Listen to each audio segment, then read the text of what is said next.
Hello everyone.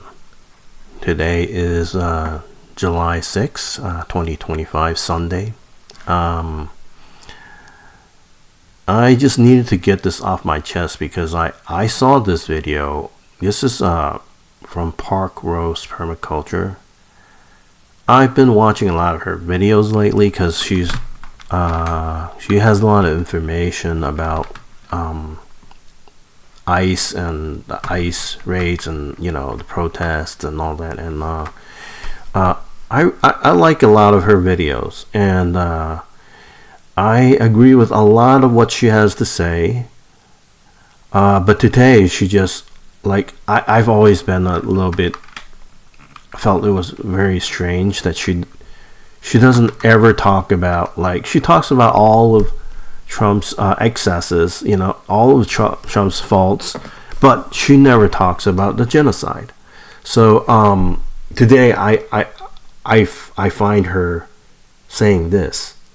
I don't know what her deal is. It's like I don't know if she's a Zionist or what, but she seems to have some beef with people like me who are pro-Palestine. I don't like to call myself pro-Palestine. I'm pro-justice. I don't know any Palestinians. I'm just supporting justice. It really has Palestine very far away from me. I don't have any direct involvement with any of that.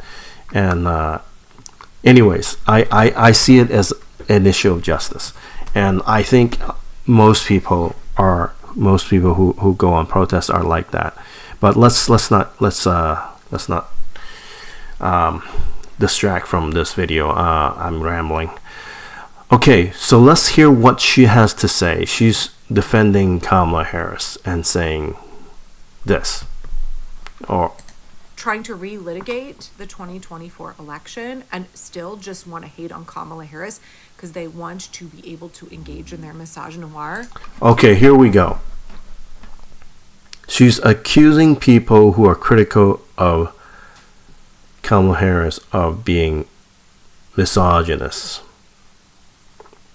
Okay, let's go to this part because she goes on. Millions of innocent people die. By the way, the never Kamala leftists who said genocide was the red line for them, wonder how they feel about the new report out from The Lancet that says the ending of USAID illegally by Elon Musk and the Trump regime is going to cost 14 million lives.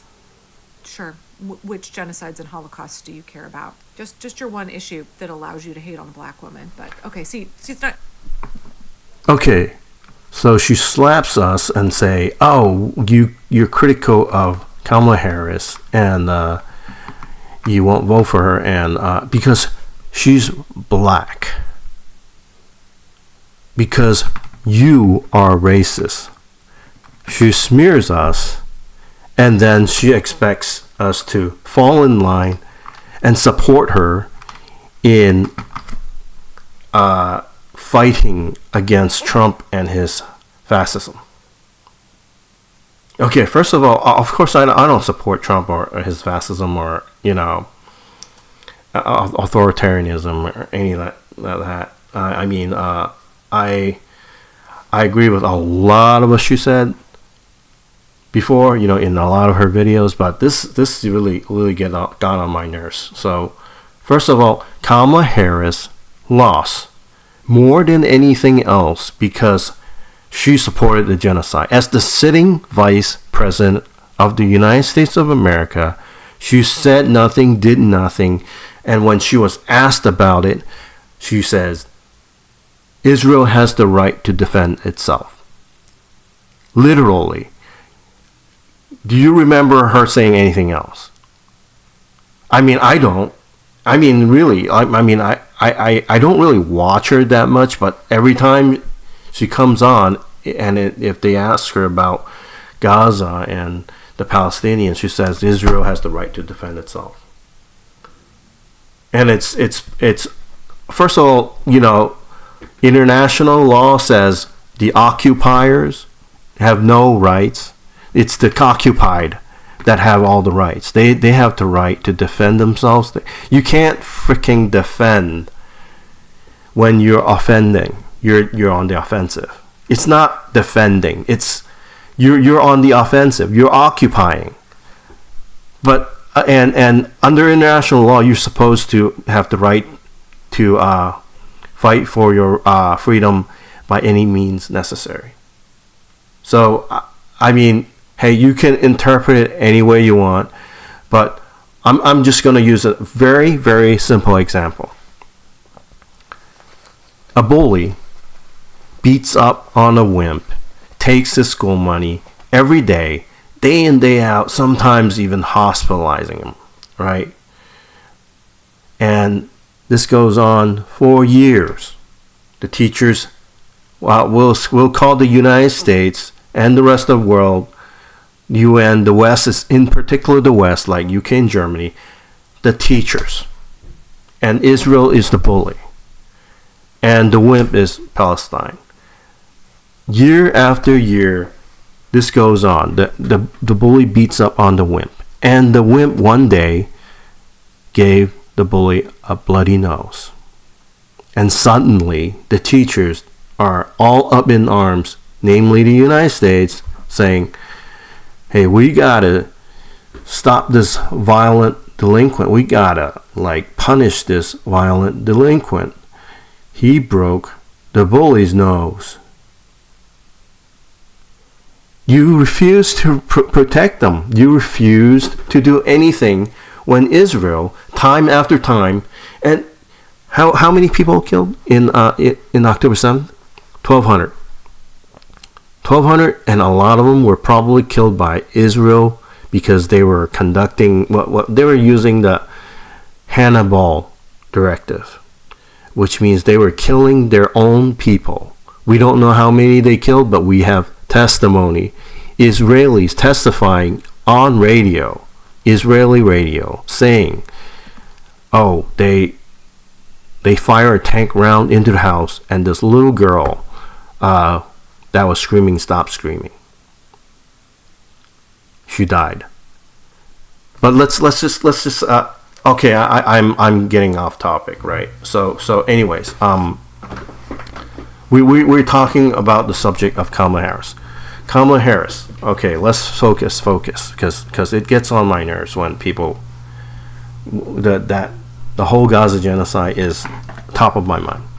Okay, we're going to talk about Kamala Harris. Kamala Harris. Who is Kamala Harris? She is, okay, she was the Attorney General of California. Before that, she was I believe she was Attorney General of San Francisco, and the mistress of Mayor Willie Brown. Now, I'm not even going to get into all that. I'm just going to go talk about what's here, in this one entry, on this one short paragraph that used to be bigger. And you can no longer find Steve Mnuchin in the Kamala Harris's entry in Wikipedia, but you can still read a little bit about it. So in 2017, a leaked internal memo from the California Attorney General's office was published stating that the prosecutor's office had found more than 1,000 violations of foreclosure law by One West during Mnuchin's tenure. So Steve Mnuchin illegally foreclosed on thousands of Californian homes. Thousands of Americans, thousands of Californians lost their homes. Their homes got foreclosed on because Steve Mnuchin, foreclosed on them illegally. The prosecutor, Kamala Harris, declined to file a civil enforcement suit. So you can read about this here. Okay, so I don't. This is not all the details. I vaguely remember back when I learned about the story that the Attorney General's office had been working on it for months, and Kamala Harris just up and decided that she wasn't going to prosecute. And you can see her remarks. It's a decision my office made. This is Kamala Harris. She's the Attorney General, the boss, the head honcho. She's the one who decides whether to prosecute or not. But she's saying, my office made that decision. Okay, so you can't even find it in her. After she became vice president, it was sanitized from her entry. But Steve Mnuchin. Oh, in case you guys don't remember who Steve Mnuchin is, Steve Mnuchin, United States Secretary of Treasury for Donald J. Trump in 2017 to 2021. Okay, so anyways, now I'm gonna let Tulsi Gabbard. This is why Kamala Harris was such a terrible candidate, right? Let me show you what Tulsi Gabbard said. With Senator Harris confronting Vice President Biden. Okay, so I'm going to slow this down because false accusation that Joe Biden is a racist. What's your response? I want to bring the conversation back to the broken criminal. So listen to this. Listen to the accusation and response. Justice system that is disproportionately negatively impacting black and brown people all across this country today. Now, Senator Harris says she's proud of her record as a prosecutor and that she'll be a prosecutor president, but I'm deeply concerned about this record. There are too many examples to cite, but she put over 1,500 people in jail for marijuana violations and then laughed about it when she was asked if she ever smoked marijuana. She blocked evidence. She blocked evidence that would have freed an innocent man from death row until the courts forced her to do so. She kept people in prison beyond their sentences to use them as cheap labor for the state of California. And she fought to keep cash bail system in place. That impacts poor people in the worst kind of way. Thank you, Congresswoman. Senator Harris, your response. This was 5 years ago during the 2020 Democratic primary for the presidential candidate. So you just heard Tulsi Gabbard's accusations, right? Now listen to her response. Does she refute any of it? As the elected Attorney General of California, I did the work of significantly reforming the criminal justice system of a state of 40 million people, which became a national model for the work that needs to be done. And I am proud of that work. And I am proud of making a decision to not just give fancy speeches or be in a legislative body and give speeches on the floor, but actually doing the work of being in the position to use the power that I had to reform a system that is badly in need of reform. That is why we created initiatives that were about re-entering former offenders and getting them counseling. It is why, and because I know that criminal justice system is so broken, that I am an advocate for what we need to do to not only decriminalize, but legalize marijuana in the United States. I want to bring Congresswoman Gabbard. Okay, what did she just say? She didn't refute anything Tulsi Gabbard accused her of. She just gave a word salad response. And this is the woman who flip-flops from morning to noon. It's like in the morning she supports Medicare for all. Then in the afternoon, after she got a call from her donor, she flip-flops and say, "Oh no, I don't support Medicare for all anymore." What does she stand for? You tell me. She's a good presidential candidate. We didn't vote for her because she's black. When she's and as she has been accused by Tulsi Gabbard of disproportionately harming black and brown people. With her policies, her as a Attorney General of California, we are misogynists? No. The truth is because whenever she has this is just part of it, right? This is just part of it. She's a bad candidate to begin with, and then she keeps backing the same, unconditional support for Israel policy. She keeps as vice president, she never did anything or said anything to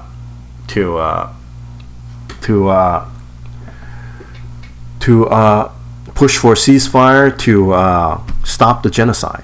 And you can see this, right? Evidence is just Twitter. Yes, he says, okay, that's like toxic. Okay, Israeli ambassador reviews Biden never asked for ceasefire, and then you have her saying, oh, what was it? It was AOC. AOC was saying, oh, Kamala Harris is working tirelessly for a ceasefire, which was a blatant lie, right? So, anyways, let's just continue. Let's just continue on, and let's hear. The bottom line is, Senator Harris, when you are in a position to make a difference and an impact in these people's lives, you did not. And worse yet, in the case of those who were on death row, innocent people, you actually blocked evidence from being revealed that would have freed them until you were forced to do so. There is no excuse for that. And the people who suffered under your reign as prosecutor, you owe them an apology. Senator Harris. She got completely dismantled. Career, I have been personally opposed to the death penalty, and that has never changed. And I dare anybody who is in a position to make that decision. You guys can listen to her statement, on your own. It's here. The name's here. You can type it. It's on CNN too. You can watch it on CNN's channel. And okay, so let's move on from here. Obviously, we talked about Steve Mnuchin and how we talked about Tulsi. Okay, now let's talk about this. Okay, so Biden never asked for a ceasefire, and Kamala obviously didn't do anything to push Biden or say anything publicly to go against Biden's policy. And she didn't resign, obviously, but I mean that's what, if you can't do it, then at least resign, But she's now a participant. She's now part of the administration that commit genocide, that aided and abetted a genocide, literally, giving cover for Israel. Political cover, vetoing every ceasefire resolution in the UN Security Council, and giving Israel all the money and weapons to commit this genocide. But let's go further. Let's now get back to what was it she was saying. Now, Parkrose was saying how we're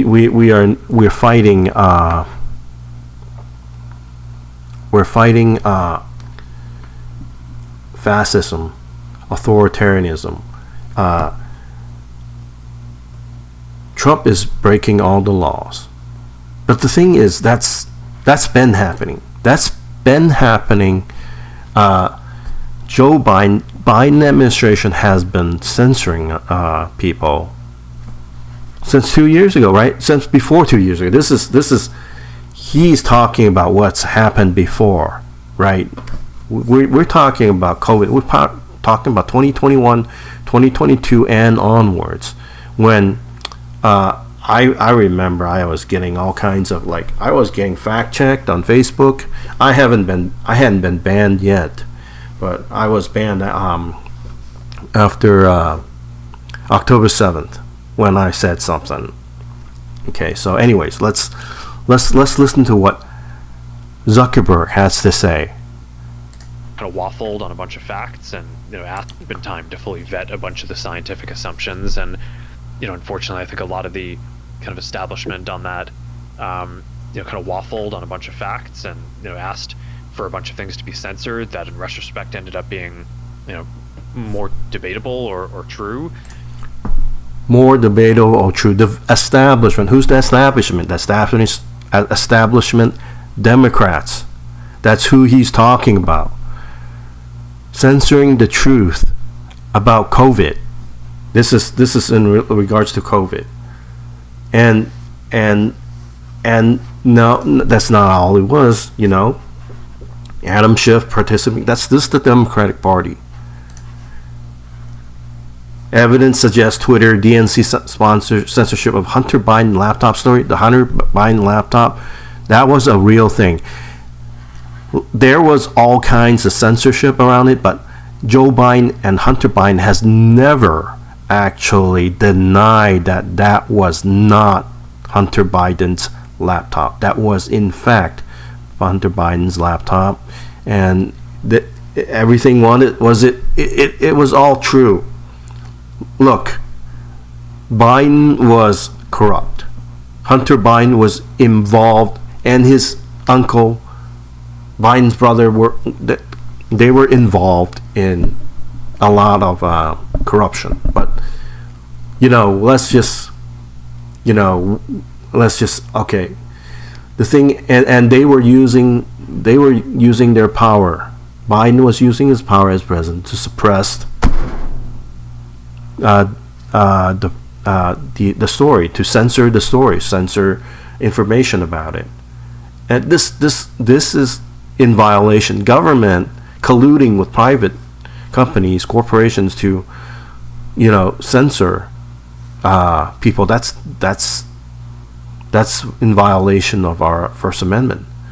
This kind of trampling on the Constitution of the United States, violating our rights, that's been happening under Biden. He paved the way for Trump to do what he's doing right now. And so you can't just ignore this, right? If you just say, oh yeah, let's knock out Trump and put Biden or Kamala back in office, in power, what are we going to get? We're going to get censorship again, naturally. And whenever the Republicans push presidential power further, and whenever they erode the rights of American citizens, like the Patriot Act, right? Like creating ICE, creating the Homeland Security, and all that, you find that the presidents that follow, the Democratic presidents that follow, never seem to repeal those laws or change any of it. They keep those powers. They keep these. They kept the Patriot Act. And it's. It's like you can't just be like, oh, we're you just can't ignore it. And when we criticize it, when we say we need to change this, you're saying, oh no, Trump bad, and Democrats are good. No, I'm telling you, Democrats are bad too. It's just Trump is worse. And then here's the connection, right? The connection, because she's all like saying, okay, this is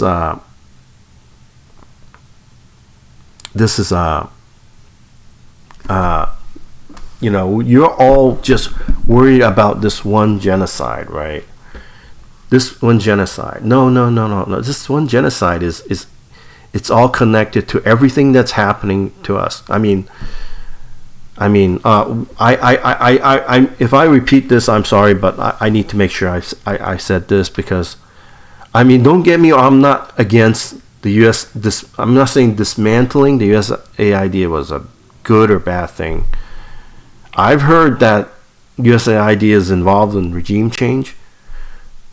May or may not be true. I don't know. But there's no equivalence between dismantling of USAID and the Gaza genocide, because the 14 million who might die because we're no longer giving them aid through USAID, they can still seek help elsewhere. We're not. The United States of America is not stopping them. It's not preventing them from seeking help. And we're not actively harming them. We're just not giving them further help. This is not the case with the Gaza genocide.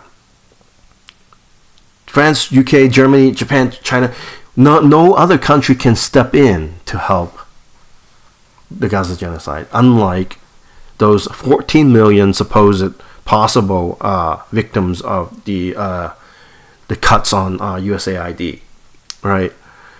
We're actively using our UN veto power to block ceasefire resolutions so other countries can help politically.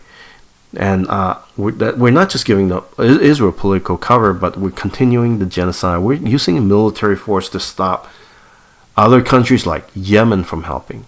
We didn't stop the Houthis, but we did bomb them, and we try and by trying to make them stop and bombing them, we're sending a message to the rest of the world. We'll bomb you if you try to help stop the genocide. And then that's not to mention the myriad of ways the U.S. can and do strong arm other nations into doing what it wants, right? We're providing funding and weapons that Israel needs to continue the genocide. If we stop supporting Israel, Israel cannot continue this genocide. The U.S. government is actively participating in the genocide. And we, as American taxpayers, as American citizens, have a responsibility to put a stop to it. And it is to our benefit because we're not spending our money to help commit genocide. I mean, you agree with that? You agree to our tax dollars going to killing children? I mean, okay, so as I was saying, where were we? We're now in censorship. We're going to talk about how it all ties together. Look, the Gaza genocide affects us all. And it isn't just, the Gazans, the Palestinians who are suffering. It's coming back to roost. Listen to what Francesca Albanese has to say. The third thing is that the awakening is coming by linking the dots. And look, I mean, we will have a chance to talk once my report is out. But I keep on saying two things as I prepare myself to unveil what I've discovered through the findings of the last 6 months of investigation, that the genocide in Gaza has not stopped because it's lucrative, it's profitable for far too many. It's a business. People have exploited, there are corporate entities, including from Palestine-friendly states, who have for decades made businesses and made profits out of the economy of the occupation, because Israel has always exploited Palestinian land and resources and Palestinian life. But the profits have continued and even increased as the economy of the occupation transformed into an economy of genocide. And again, people need to understand that, because Palestinians have simply, and I say simply with a lot of pain, and I don't mean disrespectful toward the Palestinians, but they have provided these boundless training field to test technologies, to test weapons, to test surveillance techniques that now are being used against people everywhere, from the global south to the global north. Look at what's happening in the United States or in Germany. We are spied. Look at the use of drones, of biometrics. These are all things that have been experienced on the Palestinians first and foremost. So I think that there is this link that unfettered and boundless, unchecked capitalism, which has been like a colonial racial capitalism also for the Palestinians, is detrimental for all of us. So how to respond to this? I do see a movement, I do see a revolution brewing. I call it the watermelon revolution. And it's there. There are young people, workers, anti-Zionist Jews, or Jews who do not recognize themselves as anti-Zionist, but still don't want to have anything to do with Israel's crimes and don't want them to be in their names. So there is this movement. Okay, so I'm going to stop here, but let's go also look at what Greta Thunberg has to say, right? It's all connected. It's all connected. This is what they call the boomerang effect. What we do over there, we're bringing it back home and doing it to our own people. Okay. And Greta, could you talk about how you see the issue of Palestinian freedom connecting to or intersecting with the issue that you're best known for, which is climate change activism? Yeah, for me, there's no way of distinguishing the two. We cannot have climate justice without social justice. The reason why I am a climate activist is not because I want to protect trees. I'm a climate activist because I care about human and planetary well-being, and those are extremely interlinked. For example, when we see the genocide in Gaza, of course, there are some very obvious links that ecocide, environmental destruction, is a very common method used in war and to oppress people. But also, it should be much simpler than that. No matter what the cause of the suffering is, whether that is CO2, whether that is bombs, whether that is state repression or other forms of violence, we have to stand up against that source of suffering. If we pretend to care about the environment, if we pretend to care about the climate and our children's future without seeing and acknowledging and fighting against the suffering of all marginalized people today, then that is an extremely racist approach to justice that excludes the majority of the world's population. Okay, so you can see Greta sees it. She's what, 20 years old? Okay, anyways, let's see what this grad student Mohsen Mahdawi has to say. This Palestinian grad student, right? Clearly anti-Semitic against Jews. Anti-Semitic. To be anti-Semitic is unjust. And the fight for the freedom of Palestine and the fight against anti-Semitism go hand in hand, because injustice anywhere is a threat to justice everywhere. So you heard him. Injustice anywhere is a threat to justice everywhere. It's all connected. And while you are accusing me or other people of, oh, you're not doing enough, you're talking about, you're criticizing the Democrats too much, or you're criticizing Kamala Harris too much, while you're accusing us of not doing anything, sitting in our ass or whatever, what have you been doing? Look what happened a year ago. Look what happened a year ago. Look what happened a year ago. Not to mention, look what happened